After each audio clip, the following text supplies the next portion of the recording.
បាទបងប្អូនរឿងទី1ទៅគឺកម្ដៅព្រំដែនបានឆាបឈួលឡើងវិញមួយភឹបដោយសារតែមានហេតុការណ៍ផ្ទុះគ្រាប់ផ្លោងបាទមិនមែនផ្ទុះគ្រាប់ផ្ទុះតែគឺផ្លោងរហូតដល់តែមានរបួសទាំងទាហានខ្មែរនិងទាហានថៃផងនៅឯតំបន់មុំ3តើហេតុការណ៍នេះយ៉ាងម៉េចបាទផ្ទុះគ្រាប់នៅម៉ោងប្រមាណតាមពិតហេតុការណ៍នេះគឺបើខាងកម្ពុជាតាមរយៈក្រសួងការពារជាតិគឺអ្នកនាំពាក្យក្រសួងការពារជាតិអ្នកស្រីម៉ាលីសុជាតាបានលើកឡើងថាការផ្ទុះគ្រាប់នេះគឺវាកើតឡើងនៅម្ដុំម៉ោង7:25នាទីព្រឹកបាទនៅព្រឹកមិញនេះហើយថៃគេថាគ្រាប់នេះគឺផ្ទុះនៅម៉ោងប្រហែល7:27នាទីព្រឹកអញ្ចឹងខុសគ្នា2នាទីដូចជាវាមិនខុសគ្នាអីឆ្ងាយអញ្ចឹងបានន័យថាព្រឹត្តិការណ៍ផ្ទុះគ្រាប់នេះឬគ្រាប់ផ្លោងនេះគឺពិតជាកើតឡើងមែនហើយគ្រាន់តែថាតើការបកស្រាយពីភាគីទាំងពីរយ៉ាងម៉េចព្រោះភាគីថៃម្ដងនេះគឺដូចជាប្រុងប្រៀបជើងព្រួលនឹងសម្បើមែនតើទាំងយោធាថៃទាំងនាយករដ្ឋមន្ត្រីចាំផ្ទះថៃទាំងរដ្ឋមន្ត្រីក្រសួងការពារអ្នកនាំពាក្យក្រសួងការបរទេសថៃគឺឡើងមកចម្រោះគឺថាមកដុំគ្នាតែម្ដងគឺការពារជំហររបស់រដ្ឋាភិបាលថៃឬក៏ថាប្រទេសថៃឬក៏យោធាថៃដែលមិនអោយកម្ពុជារំលោភដែនអធិបតេយ្យថៃសូម្បីតែមួយដៃក៏អត់អោយវាយវិញដែរនិយាយទៅគឺថាមិនអោយកម្ពុជាតដៃអីទាំងអស់ហើយរករឿងកម្ពុជាគ្រប់យ៉ាងរឿងផ្ទុះគ្រាប់នេះដោយសារតែថៃគេចោទកម្ពុជាថាកំពុងតែធ្វើឲ្យកិច្ចព្រមព្រៀងឬក៏សេចក្តីថ្លែងការណ៍រួមនៃបទឈប់បាញ់ពីថ្ងៃទី27ខែធ្នូឆ្នាំ2025ហ្នឹងគឺចាប់ផ្ដើមចង់រលាយអាសាបងទៀតហើយណែគេពមមានអញ្ចឹងព្រោះអីគេថាគ្រាប់បែកនេះគឺជាគ្រាប់ផ្លោងចេញពីដីខ្មែរចូលទៅក្នុងដីថៃហើយធ្វើឲ្យរបួសទាហានថៃម្នាក់ដោយសារអំបែងគ្រាប់អានេះតាមភាគីថៃគេនិយាយមកនៅក្នុងពេលជាមួយគ្នាហ្នឹងគឺចំណាត់ការពីថៃហ្នឹងគឺឡើងស្រោចដូចខ្ញុំជម្រាបអញ្ចឹងគឺលោកអនុទិនច័ន្ទវរៈគុលដែលប្រជាប្រិយកំពុងតែធ្លាក់ដល់បាតតារាងហើយមកនេះគឺប្រហែលជាបណ្ដាសាផងក៏តែមិនដឹងព្រោះលោកអនុទិនច័ន្ទវរៈគុលប្រហែលថ្ងៃនេះគឺមានការស្រង់មតិនៅឯប្រទេសថៃតាមដូចថាជាធម្មតាគឺមុនបោះឆ្នោតអីអញ្ចឹងគឺមានការស្រង់មតិរបស់គេដែរឲ្យដឹងថាបេក្ខជននាយករដ្ឋមន្ត្រីណាមួយដែលមានប្រជាប្រិយជាងគេហើយគេយកបេក្ខជនទាំងអស់នោះយកមកផ្សព្វផ្សាយអញ្ចឹងទៅឧទាហរណ៍គេសួរប្រជាពលរដ្ឋថៃថាតើគិតថានាយករដ្ឋមន្ត្រីថ្មីរបស់ថៃនឹងបានមកពីបេក្ខជននៃគណៈបកណាមួយដែលមានប្រជាប្រិយជាងគេអញ្ចឹងទៅយើងលទ្ធផលនៃការស្ទង់ស្ទាបស្ទង់ហ្នឹងឃើញលោកអនុទិនច័ន្ទវរៈគុលហ្នឹងគឺដូចជារៀងឆ្ងាយទៅហើយធ្វើឲ្យអ្នកថ្មីដូចជាយុវជនណត្តភងរឿងបញ្ញវុធដែលជាតំណាងឲ្យគណៈបកណែប្រជាពលរដ្ឋថៃនោះណាដែលជាគណៈបកប្រឆាំងមួយហើយដែលរងការធ្វើទុកបុកម្នេញពីតុលាការថៃពីគណៈបកភឿថៃរបស់អ្នកស្រីបថងឋានកាលនោះធ្វើឲ្យគណៈបកនេះរលាយរូបបដូរមកជាគណៈបកថ្មីនិយាយទៅលោកណត្តភងរឿងបញ្ញវុធមិនខុសពីគណៈបកសង្គ្រោះជាតិហ្មងទេក្រុមគាត់ហ្នឹងណាត្រូវបានក្រុមខាងបកកណ្ដាលអំណាចថៃហ្នឹងតាមធ្វើទុកបុកម្នេញយកប្រព័ន្ធតុលាការអីមករឹតរួចដែរក៏ប៉ុន្តែជាលទ្ធផលគឺប្រជាប្រិយរបស់គាត់មកដល់ពេលនេះដូចជាក៏ក្រើកឬក៏កម្រើកឡើងខ្លាំងដែលធ្វើឲ្យលោកអនុទិនច័ន្ទវរៈគុលហ្នឹងថយឆ្ងាយបាត់ស្ទើរតែបាត់សង្ឃឹមថានឹងអាចជានាយករដ្ឋមន្ត្រីសម្រាប់អាណត្តិថ្មីផងក៏ប៉ុន្តែដោយសារតែរឿងហ្នឹងក៏ថាបានអញ្ចឹងបានថាគាត់មានរឿងផ្ទុះគ្រាប់ក្ដុងនៅទល់ដែនចាប់ផ្ដើមឡើងយកក្បាលមីក្រូមកគឺប្រកាសអំពីការពារដែនអធិបតេយ្យទោះក្នុងតម្លៃណាក៏ដោយគឺមិនអោយខ្មែរឈ្លានពានដែនអធិបតេយ្យថៃមិនអោយខ្មែរធ្វើអីស្រេចអញ្ចិតទេគឺបំពេញគោលការណ៍បាត់ឈប់បាញ់លាក់នឹងលាក់តែហ៊ានថៃនឹងត្រៀមខ្លួនរួចជានិច្ចដើម្បីវាយបកមកកម្ពុជាវិញហើយឥឡូវនេះគឺគេបានផ្ញើកំណត់ទូតឬក៏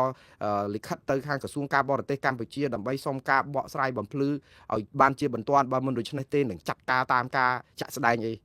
ហោហែតមកគណកដឹកបាទហើយរដ្ឋមន្ត្រីក្រសួងការពាររដ្ឋមន្ត្រីការបរទេសថៃតាមរយៈលោកបាឡាំងកូរ៉ាបាទនគរដេតបាឡាំងកូរ៉ាដែលជាអ្នកនាំពាក្យហ្នឹងក៏ឡើងមកថ្លែងសារទាមទារការបំភ្លឺពីក្រសួងការបរទេសកម្ពុជាឲ្យឆាប់តាមដែលអាចធ្វើទៅបានហេតុអីបានជាកម្ពុជាបំពេញបាត់ឈប់បាញ់នេះដោយផ្លោងគ្រាប់ដាក់ចូលក្នុងដីថៃអីទៀតហើយបាទអញ្ចឹងនិយាយទៅយោធាថៃហ្នឹងក៏គេឡើងមកស្រោចគ្នាថាគេនឹងត្រៀមជើងព្រួលហើយនឹងតបវិបកមកកម្ពុជាវិញឲ្យចាស់ដៃបើសិនជាគ្មានការពន្យល់ហេតុអីឬក៏និយាយទៅជាដំបូងហ្នឹងគឺចោតប្រកាន់ភាគីថាកម្ពុជាថាបំបែកឬក៏លុបឬក៏បំផ្លាញកិច្ចព្រមព្រៀងនៃបទឈប់បាញ់នឹងចោលបាត់ទៅហើយដោយសារតែផ្លោងគ្រាប់ចូលទៅក្នុងដែនអធិបតេយ្យរបស់ថៃហើយធ្វើឲ្យអំបែងគ្រាប់នេះត្រូវទៅហ៊ានថៃរបួសក៏ប៉ុន្តែគ្រាន់តែរបួសស្រាលទេ បាទនេះគឺជារឿងក្តៅមកភឹបបាទព្រោះមករយៈកន្លងមកនេះគឺឃើញតែហ៊ាននៅទាំងសងខាងរឿងថៃមិនបាច់ឆ្ងល់ទេគេជីកលេនដ្ឋានគេឈូសឆាយគេចាក់បេតុងឡើងភ្នំឡើងនេះកាប់ឆ្ការព្រៃឈើគេធ្វើស្អីហ្នឹងគឺថាមកចាប់របស់គេមកកំ pl ព្រោះគេថាអាហ្នឹងដីគេហើយអារបស់ដែលគេយកបានណាឯខាងកម្ពុជាយើងហ្នឹងក៏ឃើញជារឿយហ្នឹងក៏ទៅហ៊ានជួមុខហ្នឹងក៏មិនសម្រាប់ដៃដែរនាំគ្នាជីកត្រង់សេជីកអីត្រៀមខ្លួនទៅព្រោះវាមិនដឹងថាត្រូវគ្នាយ៉ាងម៉េចជាមួយនឹងថៃដែលសម្អល់ក្នុងខោអត់បាត់នេះអញ្ចឹងតែចំនួនជាមួយនឹងថៃនេះនឹងមានរាប់រយឆ្នាំទៅទៀតបងប្អូនបើយើងមិនរកយន្តការអន្តរជាតិជាពិសេសតុលាការអន្តរជាតិយកមកដោះស្រាយទេគឺយើងនៅតែចំណាយកម្លាំងប្រជាពលរដ្ឋកម្លាំងយោធាទាំងសងខាងនឹងលុះខ្សែហើយក៏ប៉ុន្តែយ៉ាងណាបងប្អូនអំពើអាការផ្ទុះនេះគឺមែនតែនវាចាយដន់អីវាចេញពីខាងកម្ពុជាដល់តែចេញពីខាងកម្ពុជាវាមិនសូវជាច្រឡោតខ្លាំងអីចង់និយាយថាគាត់តែត្រូវការបកស្រាយឥឡូវកម្ពុជាបកស្រាយថាម៉េចកម្ពុជាពិតជាបាញ់ទៅថៃមែនខ្ញុំមិនជឿតតែសោះថាកម្ពុជានឹងហ៊ានទៅផ្លោងគ្រាប់ដាក់ថៃកំពុងតែអង្វរគេសុំឲ្យឈប់បាញ់សុំឲ្យវិលមករកតុកចរចាវិញសុំឲ្យបង្កើតអីអាគណៈកម្មការកិច្ចការខណ្ឌសីមាព្រំដែនខ្មែរថៃខ្មែរនៅឯគេហៅកាត់ថា JBC ដែលជាយន្តការដោះស្រាយព្រំដែននោះកម្ពុជាទើបតែសរសេរកំណត់ទូតម្សិលមិញនឹងថ្ងៃ5ហ្នឹងទៅថៃទៀតប្រាប់ថាអត់ត្រូវការពន្យាពេលទេសុំធ្វើកិច្ចប្រជុំនឹងបន្ទាន់នៅសៀមរាបមកក៏បានដែរពីថ្ងៃអាទិត្យទី2ឬអាទិត្យទី3ខែមករានេះហើយលិខិតគាត់ហ្នឹងក៏យើងមើលទៅគួរឲ្យអាសូរកម្ពុជាដែរថៃគេប្រាប់មកហើយថាអត់មានរៀបចំកិច្ចប្រជុំអីទាំងអស់និយាយទៅថៃខូចកន្លែងនេះយកដីយើងបានអស់4-10កន្លែងដែលខ្មែរដែលខាងកម្ពុជាទទួលស្គាល់ថាដីហ្នឹងថៃយកបានទាំងប្រាសាទយើងប្រាសាទខ្នាប្រាសាទតាមាន់ធំប្រាសាទតាកបីអីអស់ហើយគេប្រាប់ថាអត់ទាន់ជជែកគ្នារឿងវាស់វែងព្រំប្រទល់អីទេទុកហ្នឹងសិនណាហើយយកទៅហើយហ្នឹងទៅទុកសិនថាម៉េចចាំដល់ពេលមានរដ្ឋាភិបាលថ្មីមាននាយករដ្ឋមន្ត្រីថ្មីសិនព្រោះអីសប្ងៃនេះនាយករដ្ឋមន្ត្រីចាស់រដ្ឋាភិបាលចាស់នេះអត់មានសិទ្ធិសម្រេចអីទេរឿងកិច្ចការព្រំដែនហើយចុះបើអត់មានសិទ្ធិសម្រេចអីរឿងកិច្ចការព្រំដែនហេតុអីក៏វាយយកដីខ្មែរបានខ្ញុំពងតែឆ្ងល់ចុះនៅពេលដែលយើងសម្រេចឈ្លានពានខ្មែរនេះទៅសម្រេចពីរដ្ឋាភិបាលណាក្រែងរដ្ឋាភិបាលថៃចាំផ្ទះហ្នឹងតើក្រែងក្រុមការរុកគ្រប់គ្រងរដ្ឋបាលសប្ងៃហ្នឹងតើរួយហេតុអីក៏អត់ចាំចុះហេតុអីក៏អាវាយយកដីខ្មែរទៅគ្រប់គ្រងបានច្រើនកន្លែងស្លាប់ទាហានខ្មែរមកកណោហ្នឹងអត់ព្រមចាំបោះឆ្នោតឲ្យសិនជាការបកស្រាយរបស់ថៃនឹងវារយៈកផែលតែយើងមិនឆ្ងល់មិនខ្វល់រឿងថៃរយៈកផែលទេសំខាន់គឺខ្មែរយើងវាអត់មានកម្លាំងទប់គេបានណាបងប្អូនតែយើងនៅតាមអង្វរអោបជើងតាមគេរហូតដល់ពេលគេវាយបាក់ថ្មិញវាយទ្រាំខ្លួនទូសាច់ហ្នឹងក៏យើងនៅតែអោបនៅតែអាគេផ្ញើលិខិតមួយទៅគេប្រាប់ថាឲ្យប្រជុំគេប្រាប់ថាអត់ប្រជុំ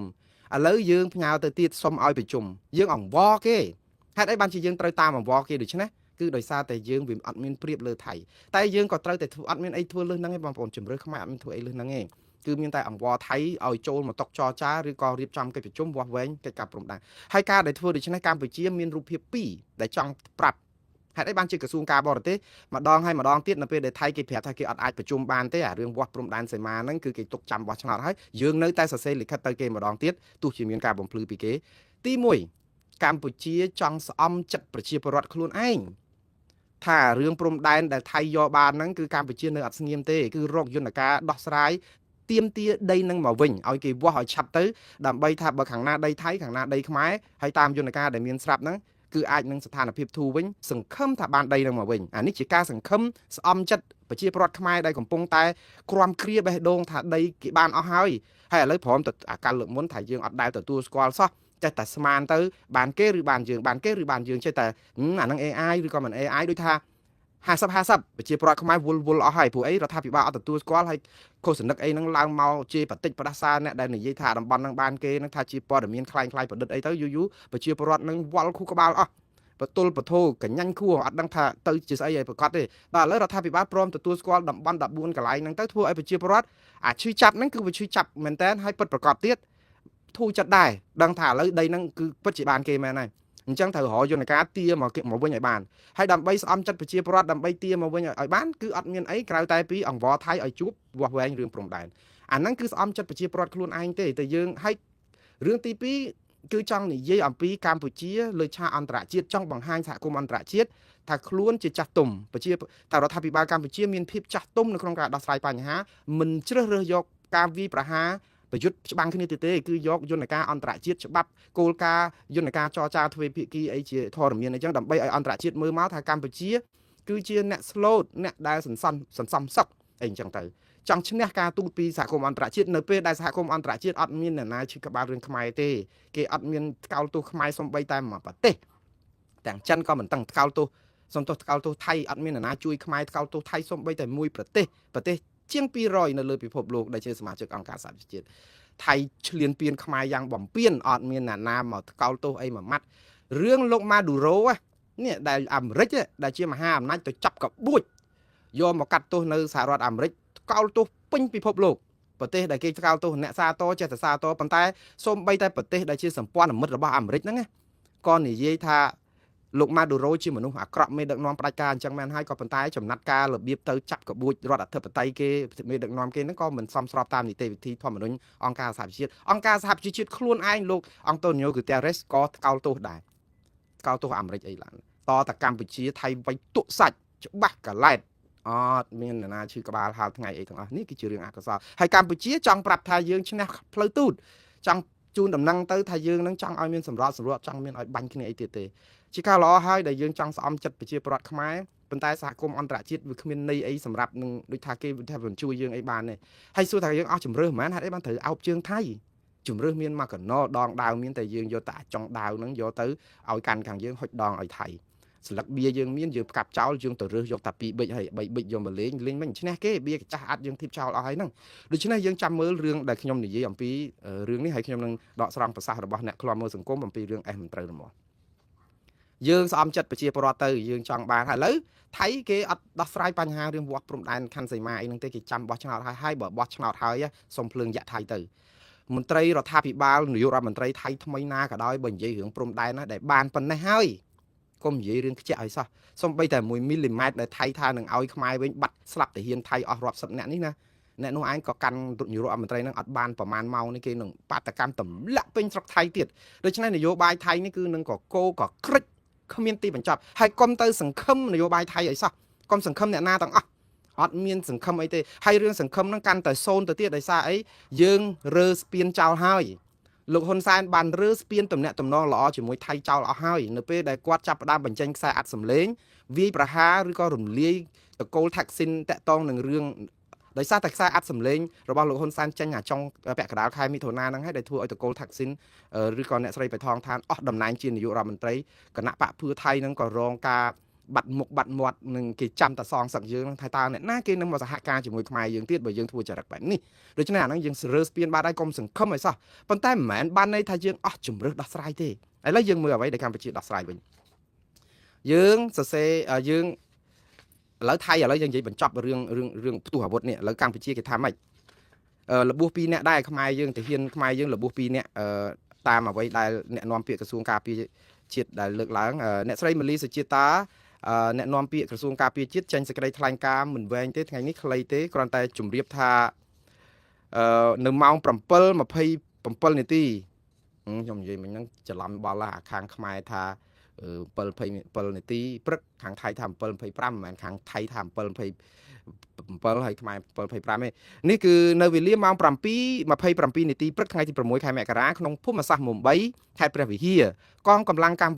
ពុជាបានធ្វើការរៀបចំសណ្ដាប់ធ្នាប់និងរបៀបរៀបរយនៅមូលដ្ឋានឈរជើងរបស់ខ្លួនក្នុងដែនអធិបតេយ្យរបស់កម្ពុជាស្របពេលជាមួយគ្នានោះក៏មានការផ្ទុះគ្រាប់ចេញពីគំនរសម្រាមហើយបានបណ្ដាលឲ្យកងកម្លាំងកម្ពុជាដែលកំពុងបំពេញការងារនៅទីនោះរងរបួសធ្ងន់និងស្រាលចំនួន2នាក់ហើយបច្ចុប្បន្នអ្នកដែលរងរបួសដោយសារឧបទ្ទវហេតុខាងលើបានត្រូវបញ្ជូនទៅព្យាបាលនៅមន្ទីរពេទ្យរួចហើយក្រសួងការពារជាតិកម្ពុជាសូមជម្រាបជូនសាធារណជនឲ្យបានជ្រាបថានៅក្នុងករណីខាងលើនេះក្រុមការងារសម្របសម្រួលរវាងកម្ពុជានិងថៃកំពុងធ្វើការរួមគ្នាក្នុងករណីនេះក្រុមទំនាក់ទំនងនៃប្រទេសទាំងពីរបានសាកសួរនិងផ្ដល់ព័ត៌មានដើម្បីដោះស្រាយជាមួយគ្នារួចហើយអំពីបញ្ហានេះបាទនេះគឺជាសេចក្តីថ្លែងការណ៍របស់ក្រសួងការពារជាតិបងប្អូនមានដឹងថាចំនួនប្រដាប់អាវុធដែលផ្ទុះ21ថ្ងៃរហូតដល់តែថៃវាយបាន14កន្លែងមកក្តាំងហ្នឹងដោយសាររឿងអីគឺដោយសាររឿងផ្ទុះមីននៅតាមផ្លូវដែលកម្ពុជាកាលហ្នឹងថាជារឿងអបតេវហេតុឬក៏រឿងគ្រោះថ្នាក់ដោយចៃដន្យទេក៏ប៉ុន្តែថៃបាញ់មកសងសឹកវាយគ្រប់កន្លែងតែម្ដងឥឡូវរឿងនេះទៀតសួរថាថៃនឹងវាយទៀតទេចំពោះខ្ញុំថៃអត់វាយអីទៀតទេខ្ញុំនិយាយយ៉ាងខ្លីការសន្និដ្ឋានរបស់ខ្ញុំថៃអត់វាយអីទៀតទេគ្រាន់តែរករឿងដើម្បីឲ្យដឹងថាខ្មែរសម្ោចក្នុងខោវិញតែប៉ុណ្្នឹងឯងជាលើឆាកអន្តរជាតិថៃចង់បង្អាប់ខ្មែរថាសម្ោចក្នុងខោឃើញទេ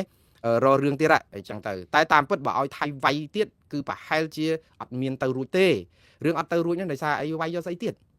អ្វីដែលមហិច្ឆតារបស់ថៃចង់គ្រប់គ្រងប្រាសាទខ្មែរទាំង3 ប្រាសាទខ្មែរប្រាសាទខ្នាប្រាសាទតាកបីប្រាសាទតាមាន់ធំយកអស់ហើយហ្នឹងមានរឿងអីទៀតដែលថៃចង់បានអីទៀតថៃមានតែប្រឹងគ្រប់គ្រងអ្វីដែលខ្លួនវាយបានហ្នឹងកុំឲ្យបាត់បង់មកខ្មែរហើយបើខ្មែរហ៊ានទៅវាយតដៃអាការផ្ទុះគ្រាប់នេះគឺថៃពុំមានមកវិញនេះគឺចង់និយាយថាកុំតដៃប្រយ័ត្នថៃដាក់មកក្តាំងទៀតប៉ុន្តែមិនវាយអីទៀតទេខ្ញុំមើលទៅឃើញថាម៉ោងនេះហើយគឺជាម៉ោងការពារអ្វីដែលខ្លួនគ្រប់គ្រងបានហើយគ្រាន់តែថាថៃគឺគេប្រយ័ត្នខ្លួនតែប៉ុណ្្នេះមួយទេថាតែយើងមានផ្ទុះអីហ្នឹងគឺគេខ្លាចយើងហ្នឹងទៅដណ្ដើមយកមកវិញអញ្ចឹងគេចាប់ផ្ដើមរករឿងយើងឲ្យហើយរករឿងនេះគឺចង់ទម្លាក់កំហុសមកថាកម្ពុជាខូចតែប៉ុណ្្នឹងឯងនៅពេលដែលខ្លួនឯងធ្លាប់ខូចដល់ពេលកម្ពុជាចេញផ្ទុះគ្រាប់អីអញ្ចឹងទៅគេថាយើងខូចប៉ុន្តែយ៉ាងណាអ្នកស្រីម៉ាលីជាតាបានបកស្រាយថាហ្នឹងវាជារឿងចៃដន្យអីកសម្រាមដុតទៅមានគ្រាប់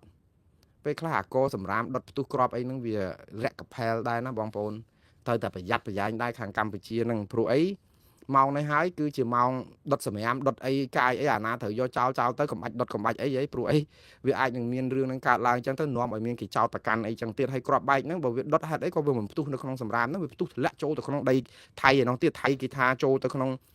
ដីគេទៅរបួសទាហានគេទៀតយើងវាពិបាកអញ្ចឹងណាបងប្អូនវាពងអាចោទប្រកាន់គ្នាតែយ៉ាងណាថៃគេនៅអត់ទាន់អស់ចិត្តទេគេនៅតាមរករឿងឲ្យពន្យល់តាមការទូតគេមានកំណត់ទូតកំណត់អីសម្បើមណាព្រោះអីគេថាយើងនឹងសម្អោចក្នុងខោតាមពិតគេចង់ឈ្នះនយោបាយយើងចាំបើថាឲ្យយើងប្រយ័ត្នហ្នឹងក្នុងន័យថាយើងនៅក្នុងដែនអធិបតេយ្យយើងផ្ទុះមីនផ្ទុះគ្រាប់អីនៅខាងយើងវាមិនសូវអីទេប៉ុន្តែសំខាន់អាគ្រាប់ហ្នឹងវាហោះទៅចូលក្នុងដីគេរករឿងយើ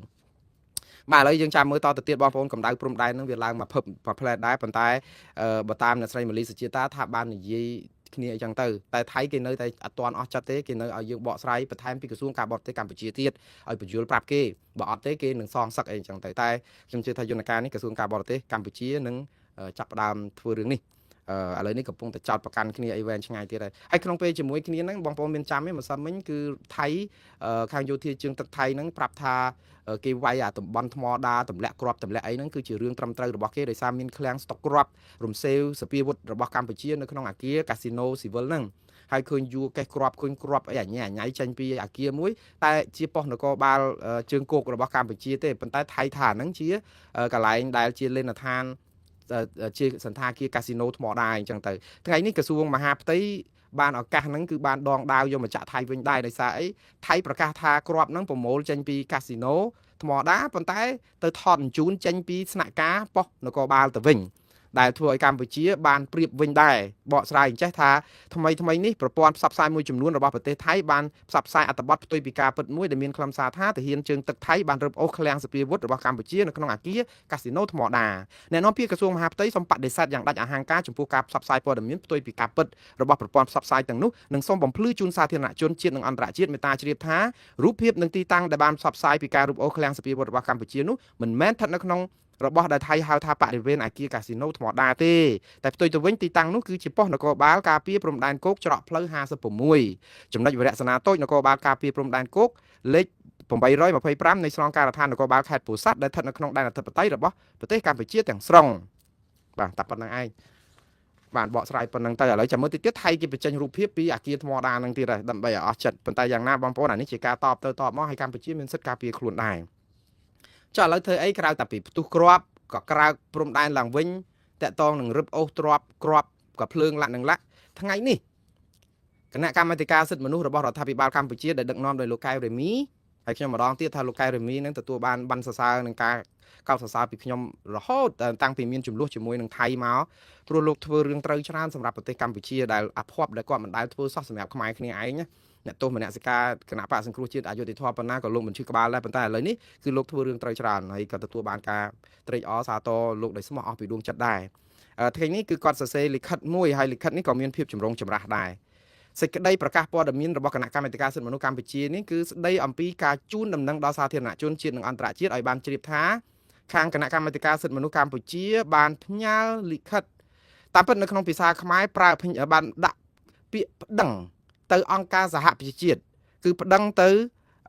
ឧត្តមស្នងការអង្គការសហប្រជាជាតិទទួលបន្ទុកផ្នែកសិទ្ធិមនុស្សតកតងនឹងការឈ្លានពានបំផ្លាញទ្រព្យសម្បត្តិរបស់ប្រទេសកម្ពុជាអញ្ចឹងបានន័យថានៅក្នុងលិខិតដែលប្រកាសចុះថ្ងៃទី5ខែមករាម្សិលមិញនេះគណៈកម្មាធិការសិទ្ធិមនុស្សកម្ពុជាប្រាប់ថានេះជាពាក្យបណ្ដឹងប្តឹងទៅអង្គការសហប្រជាជាតិនេះជាភាសាខ្មែរបាទគឺជាពាក្យបណ្ដឹងប្តឹងទៅអង្គការសហប្រជាជាតិស្ដីពីការរំលោភបំពាន ច្រើនទង្វើឆ្លៀនពៀនប្រជាពលរដ្ឋទាំងពាន់គ្រួសារចាក់ចេញពីលំនៅឋានបាត់បង់ដីធ្លីទ្រព្យសម្បត្តិរស់នៅក្នុងស្ថានភាពគ្មានផ្ទះសម្បែងរងការបណ្តេញចេញពីលំនៅឋានដោយបង្ខំផ្ទុយទៅនឹងសេចក្តីថ្លែងការណ៍សេចក្តីព្រមព្រៀងកាតព្វកិច្ចអន្តរជាតិរបស់ភាគីរដ្ឋស្តីពីកាតព្វកិច្ចការពារសិទ្ធិលំនៅឋានសមរម្យព្រមទាំងសិទ្ធិកាន់កាប់ទ្រព្យសម្បត្តិឯកជនអីអញ្ច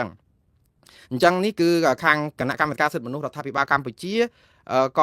រាយការណ៍ទៀតថាការចូលកាន់កាប់ដោយខុសច្បាប់ការកាប់បំផ្លាញបំផ្លាញផ្ទះសម្បែងការលួចទ្រព្យសម្បត្តិជនស៊ីវិលនិងការរារាំងក្នុងការវិលត្រឡប់ទៅលំនៅឋានរបស់ខ្លួនវិញនេះគឺជាការរំលោភកតិកាសញ្ញាអន្តរជាតិស្តីពីសិទ្ធិសេដ្ឋកិច្ចសង្គមនិងវប្បធម៌មាត្រា11ចំណុច1កតិកាអន្តរជាតិស្តីពីសិទ្ធិពលរដ្ឋនិងសិទ្ធិនយោបាយមាត្រា17អនុសញ្ញាក្រុងឡាអេឆ្នាំ1907មាត្រា46 47អនុសញ្ញាក្រុងហ្សឺណែវមាត្រា33សេចក្តីប្រកាសជាសកលមាត្រា17ច្បាប់ទាំងអស់នេះបានចែងយ៉ាងច្បាស់ថាប្រជាពលរដ្ឋគ្រប់រូបមានសិទ្ធិមានលំនៅឋានសមរម្យនិងការពារពីការជ្រៀតជ្រែកពីលំនៅឋានការរឹបអូសឬប្លន់ទ្រព្យសម្បត្តិឯកជនពីបុគ្គលឬក្រុមណាអញ្ចឹងទៅហើយលោកបន្តថាដោយសារតែមានការយកចិត្តទុកដាក់ដ៏ខ្ពង់ខ្ពស់ពីលោកហ៊ុនម៉ាណែតផងគឺនៅថ្ងៃទី5មករាគណៈកម្មាធិការសិទ្ធិមនុស្សកម្ពុជាបានដាក់ពាក្យប្តឹងទៅកាន់ឯកឧត្តម Volker Turk ឧត្តមស្នងការនៃការិយាល័យឧត្តមស្នងការអង្គការសហប្រជាជាតិទទួលបន្ទុកសិទ្ធិមនុស្សនិងលោករាជាហ្គោប៉ាល់អ្នករាយការណ៍ពិសេសអង្គការងារការមិនអោយករណីបែបនេះកើតឡើងម្ដងទៀតងារការមិនអោយករណីបែបនេះកើតឡើងម្ដងទៀតបាទឥឡូវបើតាមអ្វីដែលជាការសរសេរជាភាសាខ្មែរថាជាពាក្យបណ្ដឹងក៏ប៉ុន្តែជាភាសាអង់គ្លេសវិញអត់សរសេរថាជាពាក្យបណ្ដឹងទេគឺសរសេរថាជា urgent appeal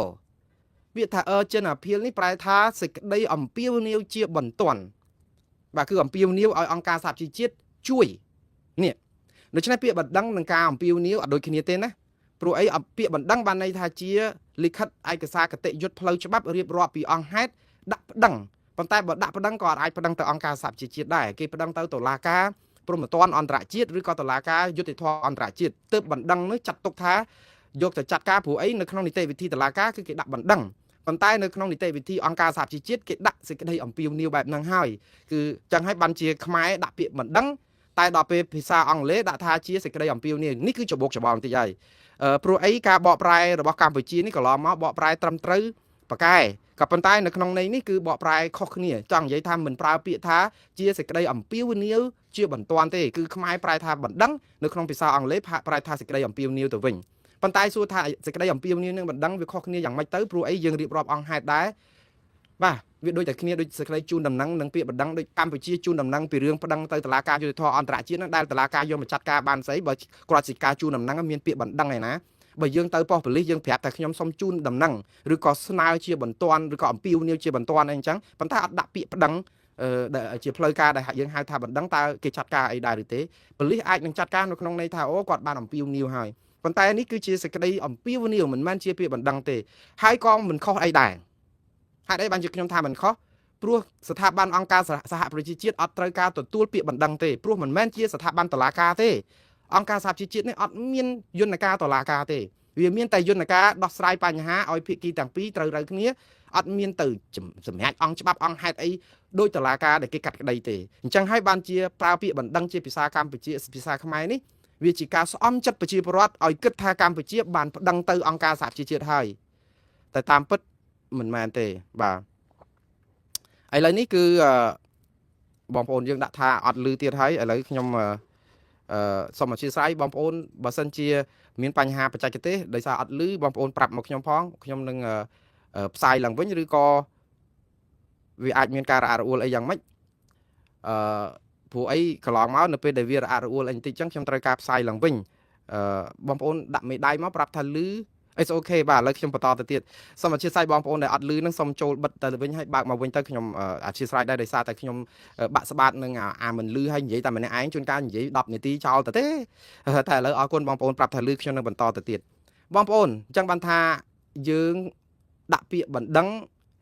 ស្អំចិត្តថាំងកុំឲ្យថាខ្មែរដែលដាក់ពាក្យប្តឹងឥឡូវប្តឹងហើយគណៈកម្មាធិការសិទ្ធិមនុស្សដាក់ពាក្យប្តឹងហើយប៉ុន្តែបណ្ដឹងទៅអង្គការសហជីវជាតិនេះវាមិនមែនជាបណ្ដឹងទេព្រោះយន្តការអង្គការសហជីវជាតិអត់មានទទួលពាក្យបណ្ដឹងទេគឺទទួលជាការអំពាវនាវគឺជាសំណើគឺជាការសុំធ្វើអន្តរាគមន៍អីអញ្ចឹងណាប៉ុន្តែដល់ពេលយើងប្រើជាពាក្យបណ្ដឹងហើយនៅខ្មែរសរសេរពាក្យបណ្ដឹងតែអង់គ្លេសសរសេរជាពាក្យ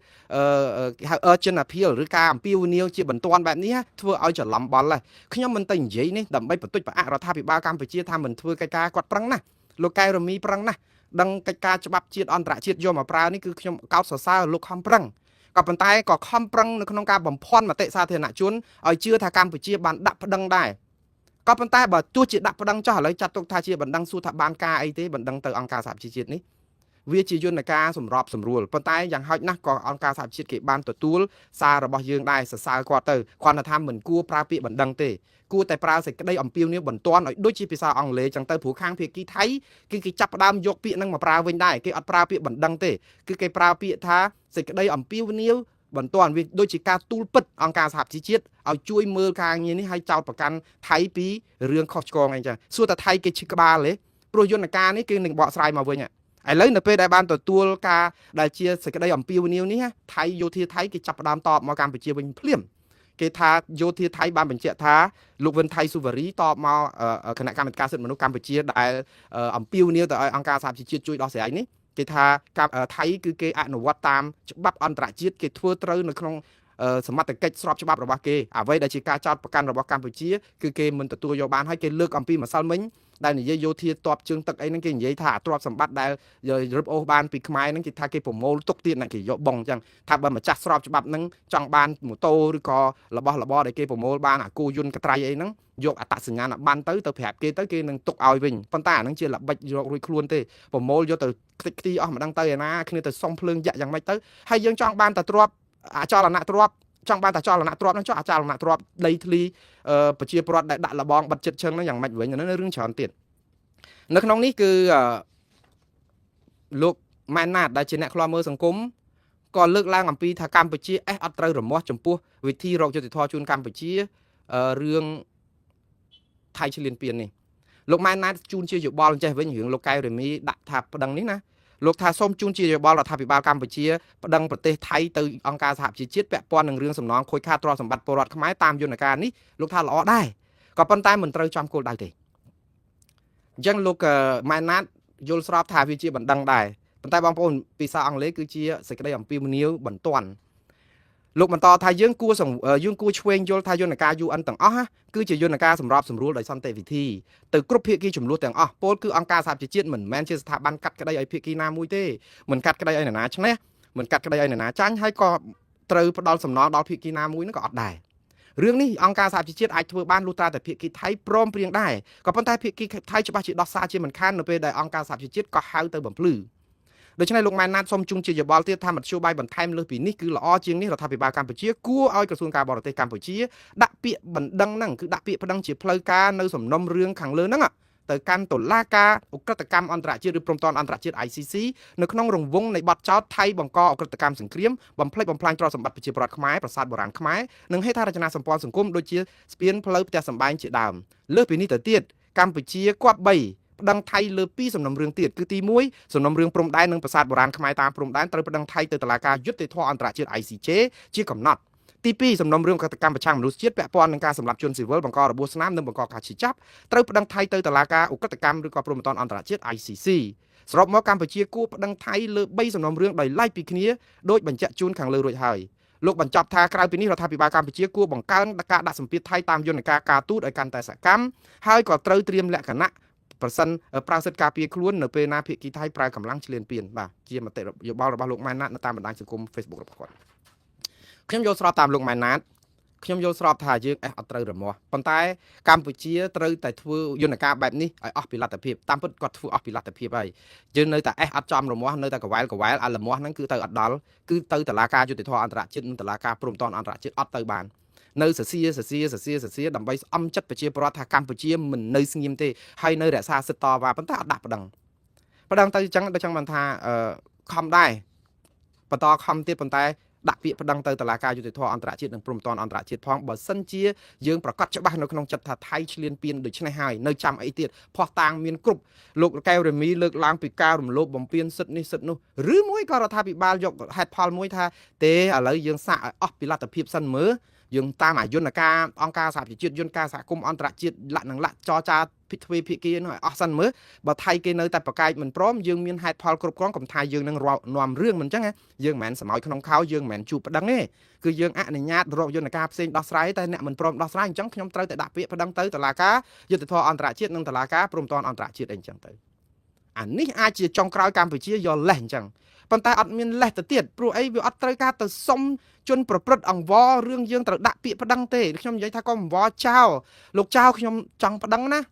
ខ្ញុំសុំជូនដំណឹងលោកខ្ញុំប្តឹងណាតែអត់ប្តឹងចៅឈឺក្បាលអីបើចៅចេះប្រព្រឹត្តខុសហើយហេតុអីបានចៅមកស្ដាប់យើងអញ្ចឹងមិនថាពិបាកដែរបាទតែយ៉ាងណាបងប្អូនទ្រាំលេបសិនទៅរឿងហ្នឹងវាអញ្ចឹងហើយឥឡូវព័ត៌មានបង្ហើយនៅបន្តិចទៀតដែលបងប្អូននៅតាមជាមួយខ្ញុំហើយខ្ញុំនៅតែបួងសួងចង់ឲ្យស្ថានភាពកម្ពុជាហ្នឹងគឺវិលប្រសើរទៅរកស្ថានភាពដើមកាន់តែឆាប់តាមតែអាចធ្វើទៅបានដែរទេថ្ងៃនេះមានព័ត៌មានពីកម្ពុជាជាដំណឹងមួយល្អសម្រាប់អ្នកដែលក្រុមគ្រួសាររបស់លោកនីណាព្រោះលោកនីណាត្រូវចេញពីពន្ធនាគារហើយកាលពីថ្ងៃនេះគឺដោយសារតែជាប់គុកពេញទំហឹងតម្រងអត់មានបាត់មួយថ្ងៃទេបាទមិនមែនគេដោះលែងដោយសារតែគេបង្រួបបង្រួមជាតិទេណាគឺគាត់ជាប់គុកគ្រប់កាលកំណត់អត់មានជាពាក់រត់មួយថ្ងៃណាទេបាទប៉ុន្តែនេះគឺលោកនីណាដែលជាអ្នកជំនាញកសិកម្មគាត់មែនតើគាត់រិះគន់សង្គមច្រើនជាប់គុកនឹងច្រើនថ្ងៃណានោះគឺមានលិខិតទៅដូចជាស្និទ្ធស្នាលអីជាមួយគណៈបកប្រជាជនកម្ពុជាបានមួយរយៈដែរដូចសុំសុកដែរតែចុងក្រោយទៅប្រហែលជាមិនអាចទៅរួចនឹងក៏រិះគន់ទៀតជាប់គុកទៀតរឿងថារិះគន់រដ្ឋាភិបាលណាក៏ជាប់គុកដែរបើសរសើរលើកជើង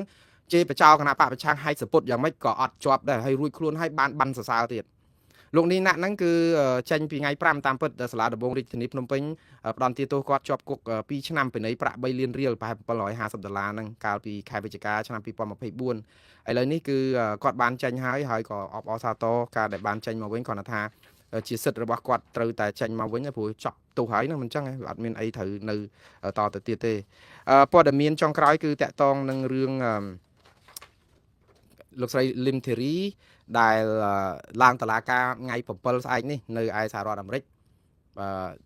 តកតងនឹងការសុំឲ្យតុលាការជំនុំជម្រះរឿងគាត់ឡើងវិញរឿងករណីឃាតកម្មដែលគាត់បាញ់សម្លាប់ប្តីដោយគាត់អះអាងថាការបាញ់សម្លាប់ប្តីនេះគឺដោយសារការពារខ្លួនឬក៏ដោយសារប្តីគំរាមសម្រាប់កូននិងប្រពន្ធលាក់អីអញ្ចឹងទៅនេះគឺជាការលើកឡើងរបស់គាត់ប៉ុន្តែសវនាការនេះនឹងប្រព្រឹត្តទៅនៅថ្ងៃទី7មិនដឹងថាប្រហែលថ្ងៃចប់ទេនៅឯទីក្រុង Clarksville នៃរដ្ឋ Tennessee ដែលជាទីដែលកិច្ចកម្មនឹងបានកើតឡើងកាលពីឆ្នាំ2022គឺខែមករាឆ្នាំ2022ឥឡូវមកដល់ពេលនេះគឺ4ឆ្នាំជាងហើយបាទ4ឆ្នាំ3ថ្ងៃហើយព្រោះកាលនោះកើតឡើងនៅថ្ងៃទី3ខែមករាឆ្នាំ2022ព្រឹត្តិការណ៍ផ្ទុះគ្រាប់នៅក្នុងផ្ទះដែលគាត់រស់នៅជាមួយប្តីនិងកូនប្រុសស្រី2នាក់ទូចហ្នឹងឥឡូវលោកស្រីលឹមធីរីជាប់ពន្ធនាគារជាង4ឆ្នាំទៅហើយសវនាការនេះនឹងប្រព្រឹត្តទៅដោយការគ្រោងទុកគឺថ្ងៃទី7ក្រៅពីសវនាការរបស់លោកស្រីលឹមធីរីគឺមានសវនាការមួយនៅបរិយាញូវយ៉កសហរដ្ឋអាមេរិកគឺការនាំខ្លួនលោកប្រធានាធិបតីរបស់ប្រទេសវេណេស៊ុយអេឡាលោកម៉ាឌូរ៉ូនិងប្រពន្ធរបស់គាត់មកបង្ហាញខ្លួនជាលើកដំបូងនៅក្នុងសវនាការបង្ហាញខ្លួននេះគឺមកស្ដាប់បទចោទបាទដើម្បីឲ្យតុលាការប្រកាសបទចោទប្រកាន់គាត់ជាផ្លូវការនៅចំពោះមុខក៏ប៉ុន្តែលោកម៉ាឌូរ៉ូនៅក្នុងស្ថានភាពជាប់ខ្នោះហើយនឹងភរិយាផងនេះគឺត្រូវបានគេដឹកមកបរិយាញូវយ៉កក្រោមការពារសុវត្ថិភាពយ៉ាងសន្ធាប់យ៉ាងខ្លាំងក្លាបំផុតហើយពេលដែលចូលទៅដល់ក្នុងបន្ទប់សវនាការហ្នឹងគឺគាត់បានប្រកែកថាគាត់អត់មានខុសអីទាំងអស់គាត់នៅតែជាប្រធានាធិបតីរបស់សហរដ្ឋវេណេស៊ុយអេឡាហើយគាត់ថាការចាប់ខ្លួនគាត់ហ្នឹងគឺជាការចាប់ជំរិតដោយខុសច្បាប់អញ្ចឹងគាត់នៅតែប្រកាសថាគាត់អត់មានកំហុសហើយពេលដែលចៅក្រមអានសិទ្ធឲ្យគាត់យល់អំពីសិទ្ធ Miranda Rights សិទ្ធនៅស្ងៀមមិនសម្ដីសិទ្ធដូចថាមិនចាំបាច់ឆ្លើយបន្ទុកដាក់ខ្លួនអីហ្នឹងគាត់ប្រាប់ថាគាត់អត់ដែលដឹងថាសិទ្ធនឹងជាអ្វីផងអញ្ចឹងតុលាការក៏ជម្រាបប្រាប់គាត់ទៅគាត់ក៏យល់រឿងសិទ្ធនឹងតាមពិតប្រធានាធិបតីរបស់ប្រទេសមួយអត់ស្គាល់សិទ្ធនៃនីតិវិធីតុលាការប្រហែលជាគាត់ស្វាមនឹងរបបផ្ដាច់ការគាត់ហ្នឹងក៏តែមិនដឹងមិនចាំបាច់អានសិទ្ធអានអីឲ្យជនសង្ស័យជនជាប់ចោតស្ដាប់អីចាប់ដាក់គុកអញ្ចឹងក៏តែមិនដឹងតែឥឡូវគាត់បានហើយនៅពេលដែលចៅក្រមអានណែបាត់ចោលទៅគាត់ប្រាប់ថាចាំបាច់អានទេចាំគាត់យកទៅអានខ្លួនឯងនៅផ្ទះក៏បានដែរហើយជាចុងក្រោយគឺសវនាការបង្ហាញខ្លួនត្រួសនេះគឺបានបិទបញ្ចប់ទៅវិញយ៉ាងឆាប់រហ័សដោយសារតែជានីតិវិធីតុលាការបង្គ្រប់នីតិវិធីឥឡូវគាត់ត្រូវបានជាប់ចោតហើយគេយកទៅឃុំខ្លួនហើយសវនាការនៃអង្គសេចក្តីរបស់គាត់គឺនឹងធ្វើនៅខែមីនាឯណោះបាទ2ខែទៀតហើយការឃុំខ្លួនគាត់នេះយើងនឹងឃើញថានឹងអាចយូរឆ្នាំឬក៏ជារៀងរហូតផងក៏មិនដឹងព្រោះអីនេះគឺជាបំណងប្រាថ្នារបស់លោកត្រាំនៅក្នុងការដែលចង់ទៅរំដោះប្រទេសវេណេស៊ុយអេឡាពីការដឹកនាំបែបផ្ដាច់ការប៉ុន្តែមជ្ឈដ្ឋានទូទៅចោទលោកត្រាំថាមិនមែនដើម្បីរកប្រជាធិបតេយ្យសិទ្ធិមនុស្សឲ្យវេណេស៊ុយអេឡាទេផ្ទុយទៅវិញគឺដើម្បីមហិច្ឆតាចង់បានប្រេងកាត ពីប្រទេសនេះតែប៉ុណ្ណោះតែយ៉ាងណាលោកត្រាំលោកនៅតែចាត់ទុកថាអំពើជួញដូរគ្រឿងញៀនរបស់រដ្ឋបាលលោក Maduro នេះធ្វើឲ្យគ្រោះថ្នាក់ដល់សហរដ្ឋអាមេរិកដែលអាមេរិកមានសិទ្ធិបង្ក្រាបដើម្បីធ្វើឲ្យការជួញដូរគ្រឿងញៀនចូលសហរដ្ឋអាមេរិកកាត់បន្ថយអំពើភេរវកម្មហ្នឹងក៏មានការកាត់បន្ថយអីចឹងទៅបាទខ្ញុំអស់ត្រឹមប៉ុណ្ណឹងសិនបងប្អូនមានព័ត៌មានអីបន្ថែមទៀតខ្ញុំនឹងជម្រាបជូនបងប្អូនតាមការគួរនៅរាត្រីស្អែកតាមពេលវេលានិងម៉ោងដដែលបាទសូមអរគុណបងប្អូនដែលបានត្រង់ត្រាប់ស្ដាប់ការផ្សាយបន្តរបស់ខ្ញុំតាំងពីដើមរៀងមកដល់ពេលនេះហើយសូមជម្រាបលារាត្រីសួស្ដីបងប្អូននៅប្រទេសកម្ពុជាអរុនសួស្ដីបងប្អូននៅសហរដ្ឋអាមេរិកនិងទីផ្សេងដែលថ្ងៃរះបាទសូមជួបគ្នានៅពេលក្រោយអរគុណ